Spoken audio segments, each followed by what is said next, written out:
ಶ್ರೀ ಗಣಪತಿ ಶಾರದಾ ಗುರುಭ್ಯೋ ನಮಃ. ಆಪದಾಮಪಹರ್ತಾರಂ ದಾತಾರಂ ಸರ್ವಸಂಪದಾಂ ಲೋಕಾಭಿರಾಮಂ ಶ್ರೀರಾಮಂ ಭೂಯೋ ಭೂಯೋ ನಮಾಮ್ಯಹಂ. ಶ್ರೋತೃಗಳಿಗೆ ಶ್ರೀ ಅಳಸಿಂಗರಾಚಾರ್ಯ ವಿರಚಿತ ಮಹರ್ಷಿ ವಾಲ್ಮೀಕಿ ಪ್ರಣೀತ ಶ್ರೀಮದ್ ರಾಮಾಯಣದ ಅಯೋಧ್ಯ ಕಾಂಡದಲ್ಲಿ ಭರತನು ರಾಜ್ಯವನ್ನು ಕೈಕೊಳ್ಳಬೇಕೆಂದು ರಾಮನನ್ನು ಪ್ರಾರ್ಥಿಸಿದುದು, ಅದಕ್ಕೆ ಪ್ರತಿಯಾಗಿ ರಾಮನು ಸಮಾಧಾನವನ್ನು ಹೇಳಿದುದು ಎಂಬ 104ನೆಯ ಸರ್ಗಕ್ಕೆ ಸ್ವಾಗತ. ಕೈಗೆ ಸಿಕ್ಕಿದ ರಾಜ್ಯವನ್ನು ಬಿಟ್ಟು ಜಟಾವಲ್ಕಲಗಳನ್ನು ಧರಿಸಿ ಭರತನು ಹೀಗೆ ತನ್ನನ್ನು ಹುಡುಕಿಕೊಂಡು ಬಂದಿರುವುದನ್ನು ನೋಡಿ ಆಗ ರಾಮನು ತನ್ನಲ್ಲಿ ಭರತನಿಗಿರುವ ಭಕ್ತಿ ವಿಶ್ವಾಸಗಳನ್ನು ನೋಡಿ ಮನಸ್ಸಿನಲ್ಲಿಯೇ ಹಿಗ್ಗುತ್ತಾ ಲಕ್ಷ್ಮಣನೊಡಗೂಡಿ ಭರತನನ್ನು ಮಾತನಾಡಿಸುವುದಕ್ಕೆ ತೊಡಗಿದನು. ವತ್ಸ ಭರತನೇ, ಇದೇನು ನಿನಗೆ ಈ ನಾರುಮಡಿಯೇನು, ಈ ಜಟೆಗಳೇನು, ಈ ಕೃಷ್ಣಾಜಿನವೇನು, ಈ ಕಾಡಿಗೇಕೆ ಬಂದೆ? ಇದಕ್ಕೆ ಕಾರಣವನ್ನು ತಿಳಿಯಬೇಕೆಂದು ನನಗೆ ಬಹಳ ಕುತೂಹಲವಿರುವುದು. ನೀನು ಹೀಗೆ ರಾಜ್ಯವನ್ನು ಬಿಟ್ಟು ಬರಬಹುದೇ ಎಂದು ಮೃದುವಾಕ್ಯಗಳಿಂದಲೇ ಕೇಳುತ್ತಿದ್ದನು. ಎಷ್ಟು ಕೇಳಿದರೂ ಆ ಭರತನು ದುಃಖೋದ್ರೇಕದಿಂದ ಮಾತನಾಡಲಾರದೆ ಸುಮ್ಮನಿರಲು ಪುನಃ ರಾಮನು ಆ ಭರತನನ್ನು ಕೈ ನೀಡಿ ಅಪ್ಪಿಕೊಂಡು, ವತ್ಸನೆ, ಇದೇಕೆ ಮಾತಾಡದಿರುವೆ? ರಾಜ್ಯವನ್ನು ಬಿಟ್ಟು ಈ ತಾಪಸ ವೇಷವನ್ನು ಧರಿಸಿ ಈ ಕಾಡಿಗೇಕೆ ಬಂದೆ? ಬೇಗ ಹೇಳು ಎಂದು ಬಾರಿ ಬಾರಿಗೂ ನಿರ್ಬಂಧಿಸುತ್ತಿದ್ದನು. ಆಗ ಭರತನು ರಾಮನ ಮುಂದೆ ಕೈ ಮುಗಿದು ನಿಂತು, ಅಣ್ಣ, ನಮ್ಮ ತಂದೆಯು ಕೋಸಲ ರಾಜ್ಯಕ್ಕೆ ನ್ಯಾಯವಾಗಿ ಬಾಧ್ಯನಾದ ನಿನ್ನನ್ನು ಬಿಟ್ಟು ರಾಜ್ಯಾರ್ಹನಲ್ಲದ ನನಗೆ ರಾಜ್ಯವನ್ನು ಕೊಡಿಸಬೇಕೆಂದು ಮಾಡಬಾರದ ಕಾರ್ಯವನ್ನು ಮಾಡಿಬಿಟ್ಟನು. ಇದರಿಂದ ತಾನು ಪುತ್ರಶೋಕ ಪೀಡಿತನಾಗಿ ಸ್ವರ್ಗವನ್ನು ಹೊಂದಿದನು. ಎಲೈ ಆರ್ಯನೇ, ಕೇವಲ ಸ್ತ್ರೀ ಮಾತ್ರಳಾದ ನನ್ನ ತಾಯಿಯಾದ ಕೈಕೇಯಿಯ ಮಾತಿಗೆ ಮರುಳಾಗಿ ಈ ಮಹಾ ಪಾಪ ಕಾರ್ಯವನ್ನು ಮಾಡಿ ನಮ್ಮ ತಂದೆಯು ಲೋಕಾಪವಾದಕ್ಕೂ ಒಳಗಾದನು. ನನ್ನ ತಾಯಿಯಾದ ಕೈಕೇಯಿಯು ತಂತ್ರಗಳನ್ನು ಮಾಡಿದರು, ಅವುಗಳಿಂದ ತಾನು ವಿಧವೆಯಾಗಿ ಕುಳಿತುಕೊಳ್ಳಬೇಕಾಗಿದೆ ಹೊರತು ಅವಳು ರಾಜ್ಯ ಸುಖವನ್ನು ಅನುಭವಿಸಲಿಲ್ಲ. ಸಾಯುವವರೆಗೂ ದುಃಖದಿಂದ ನರಳಬೇಕಾದ ಅವಸ್ಥೆಯು ಅವಳಿಗೆ ಬಂದಿತೇ ಹೊರತು ಬೇರೊಂದು ಇಲ್ಲವು. ಈ ಪಾಪಕೃತ್ಯವನ್ನು ನಡೆಸಿದುದಕ್ಕೆ ತಕ್ಕ ಫಲವನ್ನು ಆಕೆಯು ಅನುಭವಿಸದೇ ಇರಲಾರಳು. ಇದರಿಂದ ಅವಳು ಮಹಾಘೋರವಾದ ನರಕದಲ್ಲಿ ಬೀಳದಿರಳು. ಅಣ್ಣ, ಅದು ಹೇಗಾದರೂ ಹೋಗಲಿ, ಅಂಥವಳ ಹೊಟ್ಟೆಯಲ್ಲಿ ಹುಟ್ಟಿ ಹೀಗೆ ಲೋಕಾಪವಾದಕ್ಕೆ ಗುರಿಯಾದ ನನ್ನನ್ನು ಅನುಗ್ರಹಿಸಬೇಕು. ನಾನು ನಿನಗೆ ದಾಸಭೂತನಾಗಿರುವನು. ನಿನ್ನಲ್ಲಿಯೇ ನಾನು ಶರಣಾಗತಿಯನ್ನು ಮಾಡಿರುವೆನು. ದಾಸ ಜನವನ್ನು ಅನುಗ್ರಹಿಸುವಂತೆ ನನ್ನನ್ನು ಅನುಗ್ರಹಿಸಬೇಕು. ನನ್ನ ಮಾತನ್ನು ಲಾಲಿಸಬೇಕು. ಇದೊಂದೇ ನನ್ನ ಪ್ರಾರ್ಥನೆಯು. ನೀನು ಈಗಲೇ ಅಯೋಧ್ಯೆಗೆ ಹಿಂತಿರುಗಿ ಬಂದು ದೇವೇಂದ್ರನಂತೆ ಪಟ್ಟಾಭಿಷೇಕವನ್ನು ಕೈಕೊಳ್ಳಬೇಕು. ಇದು ಈ ಪ್ರಜೆಗಳು ವಿಧವೆಯರಾದ ಈ ಮಾತೆಯರು ಈ ಉದ್ದೇಶದಿಂದಲೇ ನಿನ್ನಲ್ಲಿಗೆ ಬಂದಿರುವರು. ನಮ್ಮೆಲ್ಲರನ್ನು ಅನುಗ್ರಹಿಸಬೇಕು. ಎಲೈ ಆರ್ಯನೇ, ನಮ್ಮ ಇಕ್ಷ್ವಾಕು ವಂಶದ ಮಾನವನ್ನು ಕಾಪಾಡಿಡುವ ಭಾರವು ನಿನಗೆ ಸೇರಿದುದಲ್ಲವೇ? ನಮ್ಮ ವಂಶದಲ್ಲಿ ಜ್ಯೇಷ್ಠಾನುಕ್ರಮವಾಗಿ ಬಂದ ಈ ರಾಜ್ಯವನ್ನು ಕನಿಷ್ಠನಾದ ನಾನು ಸ್ವೀಕರಿಸಿದರೆ ನಮ್ಮ ವಂಶ ಮರ್ಯಾದೆಯನ್ನು ಕೆಡಿಸಿದಂತಾಗುವುದಿಲ್ಲವೇ? ಆದುದರಿಂದ ನಿನಗೆ ಯೋಗ್ಯವಾದ ರಾಜ್ಯವನ್ನು ನೀನೇ ಸ್ವೀಕರಿಸು. ನಮ್ಮ ವಂಶ ಮರ್ಯಾದೆಯನ್ನು ಪಾಲಿಸು.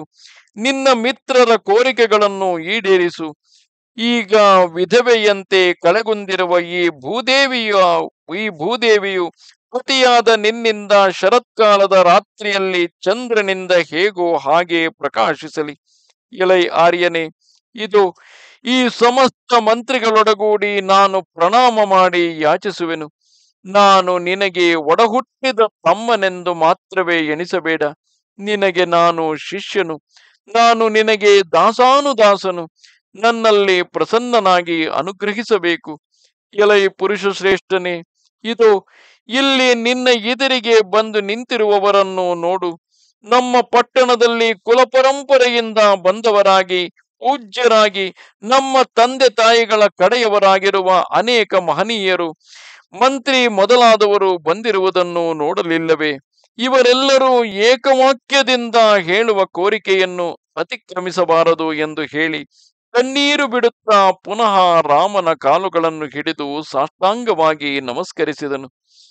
ಮದಿಸಿದ ಆನೆಯಂತೆ ಬಾರಿ ಬಾರಿಗೂ ನಿಟ್ಟುಸಿರನ್ನು ಬಿಡುತ್ತಾ ವ್ಯಸನದಿಂದಲೂ ದೈನ್ಯದಿಂದಲೂ ಕೊರಗುತ್ತಿರುವ ಭರತನನ್ನು ಎತ್ತಿ ರಾಮನು ಆತನನ್ನು ಎರಡು ತೋಳುಗಳಿಂದಲೂ ಅಪ್ಪಿಕೊಂಡು, ಎಲೆ ವತ್ಸನೆ, ಸತ್ಕುಲದಲ್ಲಿ ಹುಟ್ಟಿ ಸತ್ವಗುಣ ಸಂಪನ್ನನಾಗಿ ಮಹಾ ತೇಜಸ್ವಿ ಎನಿಸಿಕೊಂಡು ಅನೇಕ ವ್ರತಗಳನ್ನು ನಡೆಸಿರುವ ನಿನ್ನಂಥವನಿಗೆ ಈ ತುಚ್ಛವಾದ ರಾಜ್ಯಕ್ಕೋಸ್ಕರವಾಗಿ ಅಂತಹ ಪಾಪಕಾರ್ಯದಲ್ಲಿ ಮನಸ್ಸು ಪ್ರವರ್ತಿಸುವುದೇ? ಎಂದಿಗೂ ಇಲ್ಲ.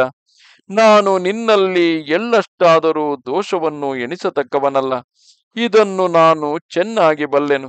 ಆದರೆ ನೀನು ಬಾಲ್ಯ ವಯಸ್ಸಿನಿಂದ ಉಂಟಾದ ಅಜ್ಞಾನದಿಂದ ನಿನ್ನ ತಾಯಿಯನ್ನು ನಿಂದಿಸುತ್ತಿರುವುದು ಮಾತ್ರ ನನಗೆ ಉಚಿತವಾಗಿ ತೋರಲಿಲ್ಲ.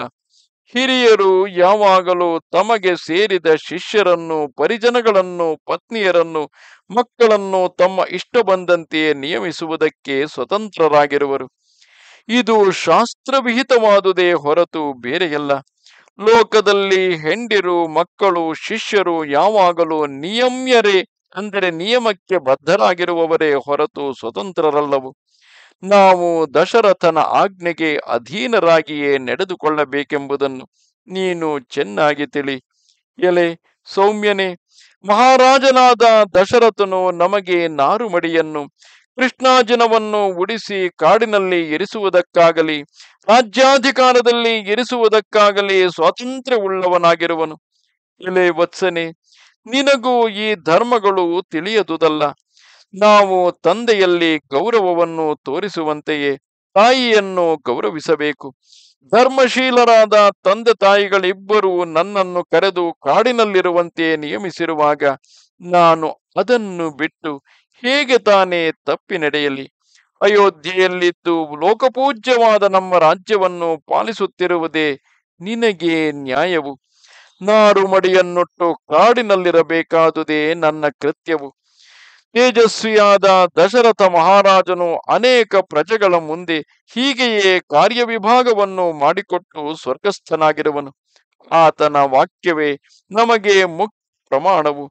ಧರ್ಮಾತ್ಮನಾಗಿಯೂ ಲೋಕಗುರುವಾಗಿಯೂ ಇರುವ ನಮ್ಮ ಮಹಾರಾಜನು ನಿನ್ನ ಭಾಗಕ್ಕೆ ಒಪ್ಪಿಸಿರುವ ರಾಜ್ಯವನ್ನು ಲೋಪವಿಲ್ಲದೆ ನಡೆಸುತ್ತಿರುವುದೇ ನಿನ್ನ ಧರ್ಮವು. 14 ವರ್ಷಗಳವರೆಗೆ ದಂಡಕಾರಣ್ಯದಲ್ಲಿ ಇದ್ದು ಬರಬೇಕೆಂದು ತಂದೆಯು ನನಗೆ ಅನುಗ್ರಹಿಸಿಕೊಟ್ಟಿರುವ ಭಾಗವನ್ನು ಲೋಪವಿಲ್ಲದೆ ನಿರ್ವಹಿಸುವುದೇ ನನ್ನ ಕರ್ತವ್ಯವು. ವತ್ಸ ಭರತನೇ, ಹೆಚ್ಚಾಗಿ ಹೇಳಿದುದರಿಂದೇನು?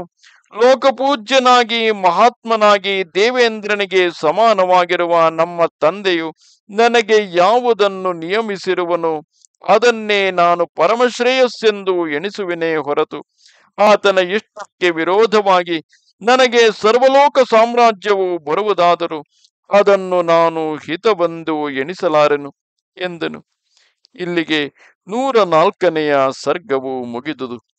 ನಮಸ್ತೆ ಶಾರದೆ ದೇವಿ, ಕಾಶ್ಮೀರ ಪುರವಾಸಿನಿ, ತ್ವಾಮಹಂ ಪ್ರಾರ್ಥಯೇ ನಿತ್ಯಂ, ವಿದ್ಯಾದಾನಂಚ ದೇಹಿಮೆ.